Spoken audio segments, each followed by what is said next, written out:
Are there any questions about apparent conformity or any of the materials that we covered? Yes, sir. On the apparent conformity, there's a requirement in the City of Chicago election pamphlet that says the ethics report shall be filed with the City of Chicago.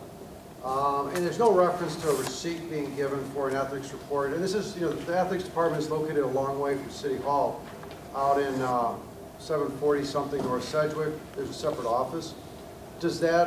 Would that qualify as lack of apparent conformity if there's no receipt, or if, for example, the City of Chicago ethics report is not filed? Okay, the question has to do with the failure to file an ethics report, and what are the consequences of that. And I want to clarify, when we talk about economics, we're talking about two different requirements. First, the election code and other statutes, and even the Illinois Constitution, requires that candidates file statements of economic interest. Statements of economic interest. And those have to be filed, in the case of candidates for city office, the statement of economic interest has to be filed with the Cook County Clerk. And the Cook County Clerk has a form for that purpose. And they will then issue a receipt to the candidate. And the candidate is required by the election code to file that receipt with a copy of their nomination papers before the end of the filing period.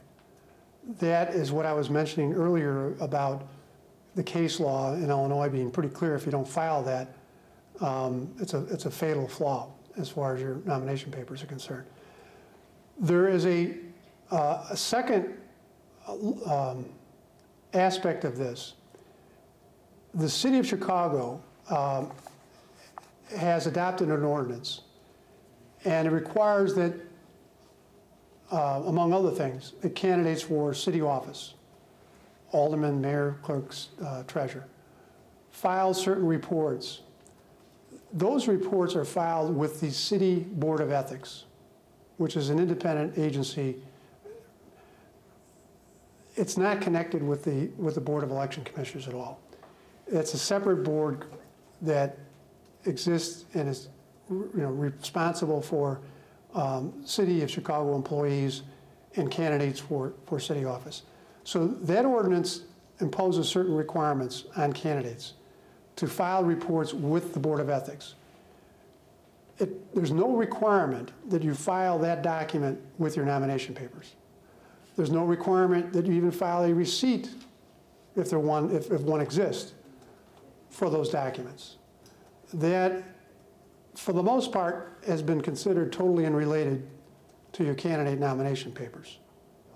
On the day you file your nomination papers, among other things, the board employee is going to give you a notice that's required to be given to you by the Illinois Election Code as far as your duties and obligations under the campaign and finance statutes of Illinois.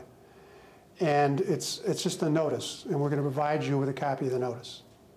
And it's going to tell you where you can go, and you can go to the State Board of Elections to get that information. What we're also going to be providing you is a copy of the City Board of Ethics handbook. All right, they have a manual that describes the city ordinance that I described earlier. And we do that purely for information. We're not required to do it, but we're doing it anyway to make you aware that there are some obligations that are required by the city ordinance and some reports you may have to file with the Board of Ethics. That's not related to your nomination papers. Now,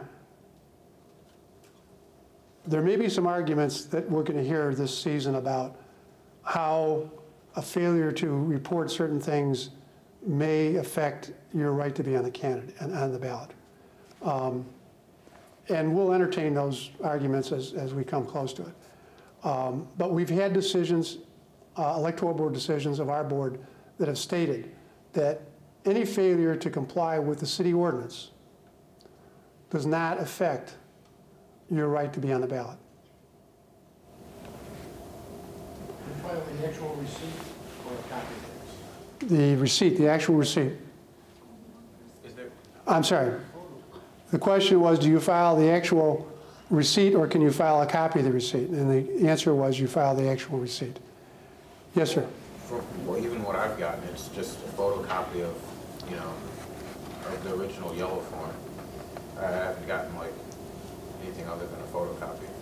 The question was, he hasn't gotten anything other than a photocopy of the original statement from the clerk. And I guess my response is I would, you may want to follow up with the county clerk's office on that.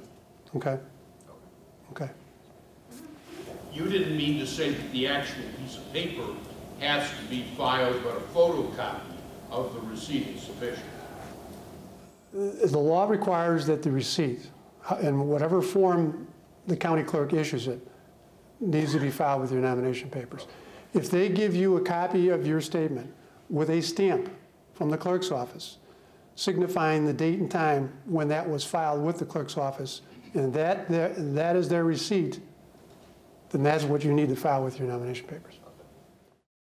I wanted you to check your pamphlets. There are a couple of other reports at the back. There's a petition page summary report. This is a sample of the kind of report that the system will generate at the end of the records examination. Here is the petition detail report. Again, it shows by sheet and line every objection that was filed and the decision of the board clerk as to that objection, whether or not there was an appeal or indicates for review in the column for review. That signifies whether or not the candidate or the objector has filed an appeal. It will list the candidate's name and certain information with regard to the candidate. And so that details by sheet and line as to every objection. And here you have a copy of the appearance form. We're going to try to put this up on the board's website so that if you want to complete this prior to your hearing, you may do so. That may speed things along if you come into the hearing with an appearance form already prepared. And that, again, will give us all of the contact information for you so that we know how to reach you and your opponent knows how to serve you with certain documents. I want to thank you for your patience today, and I want to wish you well in this process.